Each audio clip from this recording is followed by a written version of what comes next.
J'ai appris ce que tu veux faire, moi. Et dis-moi, tu es sûr que ça va marcher?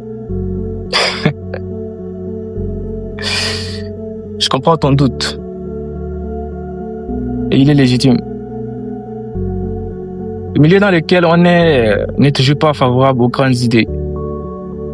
Encore moins à celles qui dérangent ou qui poussent à réfléchir. Mais justement, c'est pour ça que ça doit exister. Je ne cherche pas à garantir un résultat immédiat, ni à plaire à tout le monde. Je cherche à s'aimer quelque chose. Parce qu'un message entendu par peu de personnes peut faire naître une prise de conscience. Et ça en vaut déjà beaucoup. On sous-estime souvent le pouvoir d'une idée, d'une image, d'une histoire bien racontée. Pourtant, c'est comme ça que les mentalités évoluent, petit à petit. Alors oui, peut-être que ça ne dérangera pas tout, mais si ça touche, si ça fait réfléchir, si ça réveille ne serait-ce qu'une personne, alors ça aura déjà abouti à quelque chose. Le but, ce n'est pas de juger, c'est de sensibiliser et d'impacter. Wow. Bon discours. On verra bien. Dis-moi, est-ce que tu connais cette chanson? Mala doruna aye maya doruna aye namshu. Tu dois partir. Amchi, on verra bien. Mala doruna aye mala.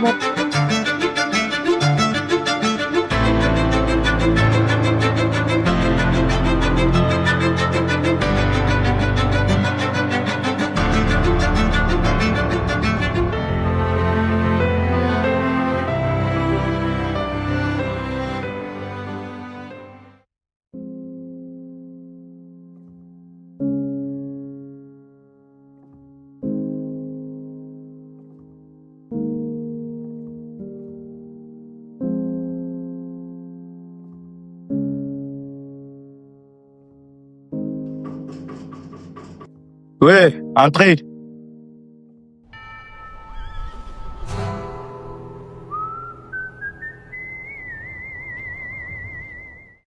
Alors, monsieur, que puis-je faire pour vous?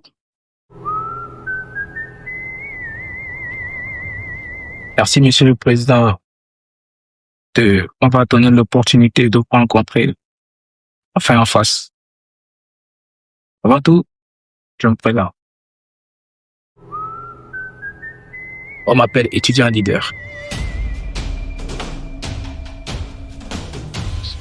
Étudiant leader. Wow. Alors, monsieur l'étudiant leader, dans votre personnalité, que puis-je faire pour vous? Merci, Monsieur le Président, de m'avoir accordé ce moment. Je viens vers vous aujourd'hui, non pas pour critiquer, mais pour exposer une réalité que nous ne pouvons plus ignorer. Allez-y, je vous écoute. Notre espace universitaire, qui devrait être un cadre d'excellence, est progressivement en train de perdre en valeur.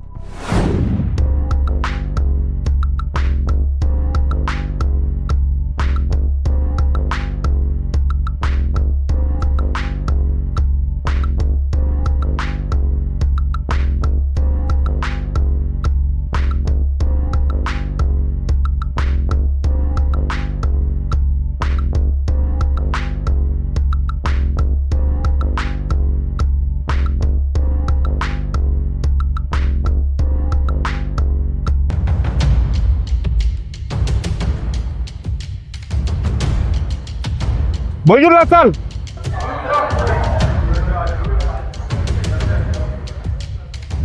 Mais attendez, qui est le délégué ici? C'est moi, Doc.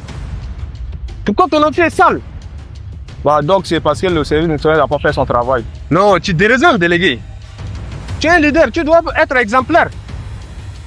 Hein? Oh, quand même. C'est comme si on est là au niveau des marchés des Tarodona ou quoi, je sais pas. Hein? C'est pas exemplaire. Hein? Tu dois être un leader exemplaire. Hein? Sélectionner quelques têtes de tes camarades. Vous allez nettoyer la salle. Comme ça, moi, je peux pas faire cours avec vous. Hein, vous voyez? Essayez de décider et puis nettoyer la salle. Comme ça, moi, je peux pas faire l'autre la cour avec vous. Alors, bonne journée.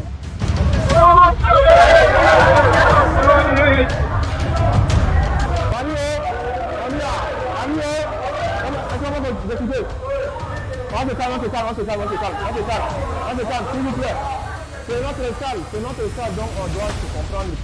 Ce sont deux têtes ici, comment on nettoie la salle pour que les anciens puissent venir faire cours. C'est une matière fondamentale pour nous. Donc il faudrait qu'on fasse cours, c'est important pour nous. On ne comprend pas. Faisons face à des comportements récurrents. Des salles laissées dans un état inacceptable après les cours.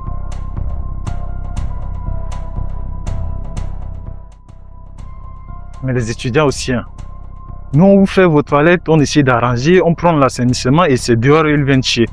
Mais ça, là, comment on va évoluer dans cette université-là? Des déchets abandonnés dans les couloirs et les espaces communs. Une indifférence grandissante face aux règles élémentaires de salubrité. Ce qui est préoccupant, Monsieur le Président, ce n'est pas seulement l'état des lieux, c'est l'attitude qui l'accompagne. Une banalisation du désordre, une forme de tolérance silencieuse face à l'irresponsabilité. Et à long terme, sera construite une culture où l'exigence disparaît. Pourtant, nous sommes dans un cadre censé former les leaders de demain.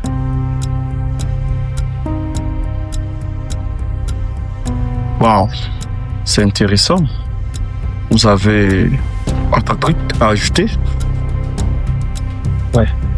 Je vous écoute.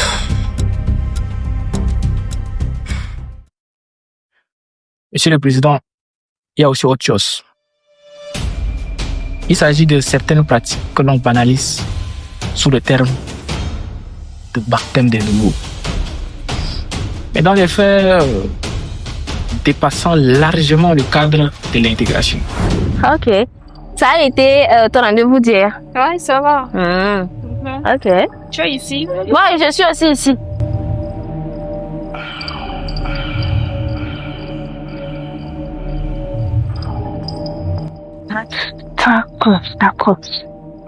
D'accord. C'est les filles là, ils sont en train de chercher depuis là. Aujourd'hui là, elles vont me sentir. Topi! Oui. Ça va, Ça va, Maria? Vous allez bien? Ça va très bien, vous? D'accord. Ça allez bien? Ça va. J'ai besoin de ton aide. Je suis là, le double est présent. Il y a les deux filles là. De toute façon, les filles là aiment se montrer au quartier, non? Elle aime se montrer. On doit les montrer la Voilà, c'est ça même. Les voilà qui arrivent là-bas là.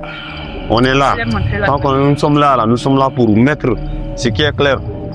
Marc, Yo, man. Axel, Ouais. mais les gars, vous voyez quand même, Ouais. on a une mission à accomplir là. Ouais.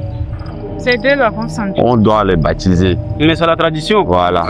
Ce que nous observons aujourd'hui, ce n'est plus les rites symboliques ou encadrés. Mettez-vous à gérer.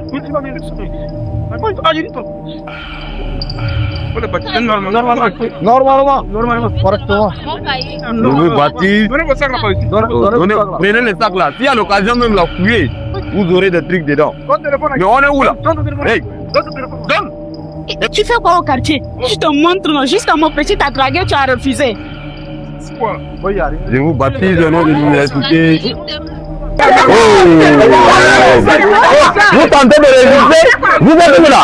C'est deux pieds. Hein? On est où là?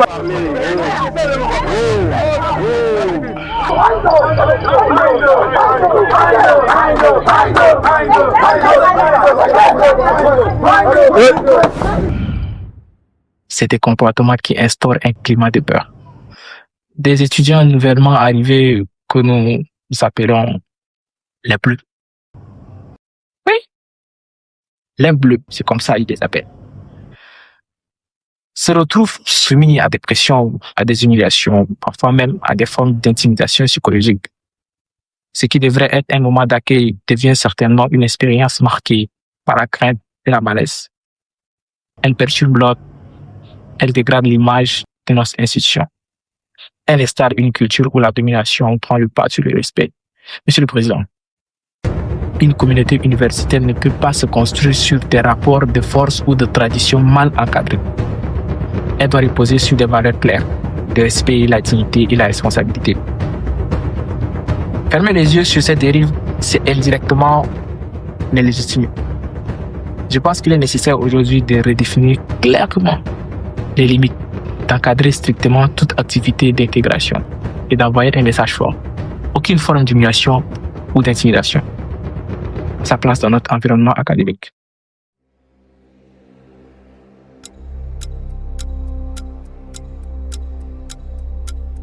Il y a d'autres suggestions ou bien vous arrêtez à ce niveau?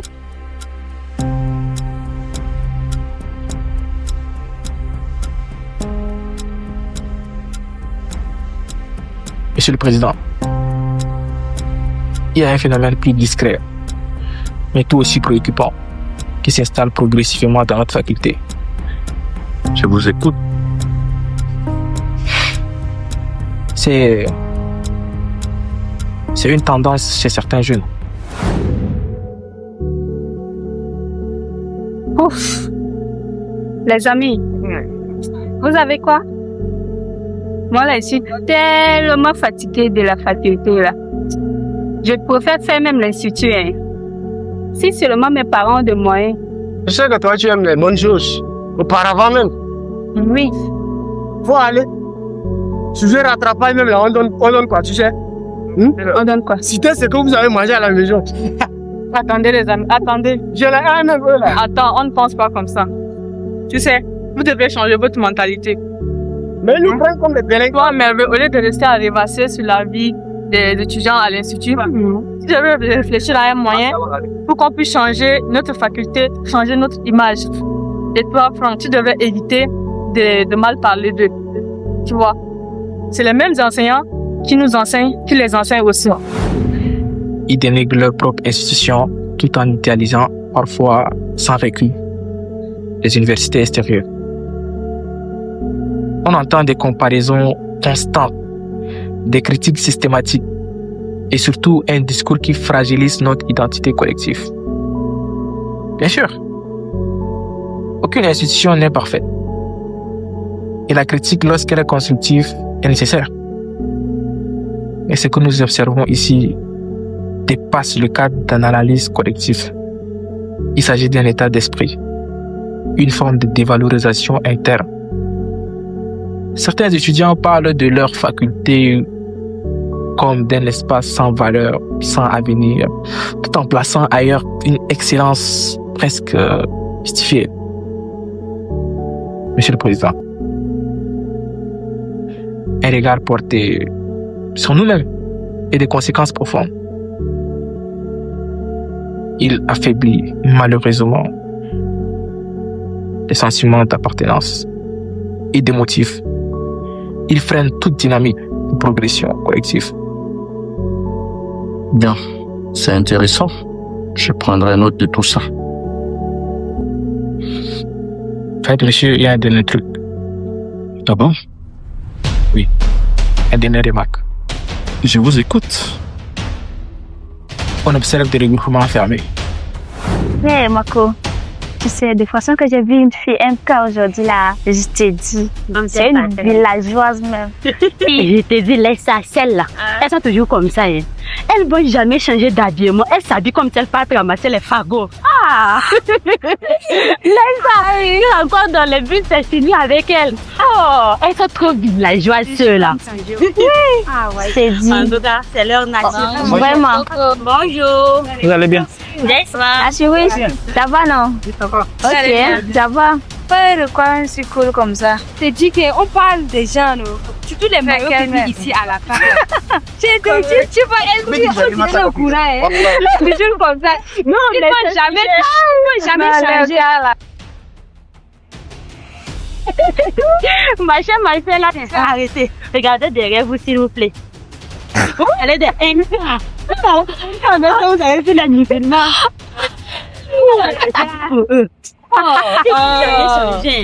Regardez comment il marche. Regardez. Jamais ils vont sortir dans leur zone de confort avec les habillements bizarres, des zaladés ou quoi. Des filles d'abord. On est tous habillés chic comme ça, comme les gens, ils sont là, villageois. S'il vous plaît, c'est bon. C'est bon, faites un peu silence. Vous vous entendez, au fait, je ne vous comprends pas. Est-ce que vous vous écoutez? Vous vous écoutez quand même? Vous êtes là tous les jours, les MK, tous les jours, les musulmans, tous les jours. Et c'est ce que vous faites dans la cour de la faculté? Vous êtes là à critiquer les autres dans la cour de l'université et c'est ce genre de même tête-là, vous êtes là en train de dire que vous voulez le changement. Le changement, là, ça commence comme ça. Non, sérieusement, pour que vous changiez votre mentalité, c'est que Assouri vient de vous dire. C'est la vérité, c'est la simple vérité, ce sont les simples faits. S'il vous plaît, il faut changer. C'est pas ce genre d'exemple-là que les gens veulent voir du dehors. Alors, s'il vous plaît. S'il vous plaît. Mon ami, ces filles-là sont bernées. C'est tout ce que j'ai à dire. Elles ne vont rien faire. C'est bon, déposez-moi. Des préférences basées sur l'origine plutôt que sur des compétences. Des attitudes d'exclusion parfois subtiles, parfois assumées. Certains étudiants se sentent jugés. Non pas pour ce qu'ils sont capables de faire, mais pour d'où ils viennent. Et cela, Monsieur le Président, va à l'encontre même de l'essence de l'université. L'université est un espace de rencontre, de diversité, d'échange, d'ouverture, pas un terrain de formatation identitaire. Lorsque l'appartenance éthique ou clanique devient un critère de confiance, de collaboration ou de respect, nous ne sommes plus dans une logique académique, mais dans une logique de diffusion. Et les conséquences sont lourdes. Cela crée des tensions invisibles, affaiblit la cohésion et empêche la construction d'un véritable esprit collectif.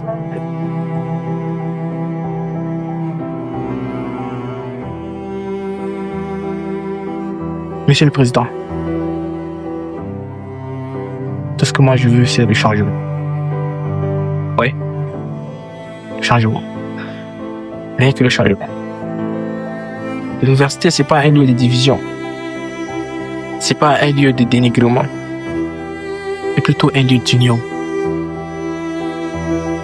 Un lieu qui rassemble Toum et Sarah, Mundang, musulmans, chrétiens.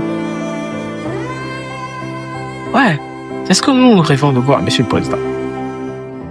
Et pas le contraire. Waouh, monsieur l'étudiant leader. Vous avez fait un joli discours. C'est la vérité. Nous allons prendre compte de tout ce que vous avez dit. Et surtout, merci d'être passé. C'est à vous. C'est bien venant de votre part.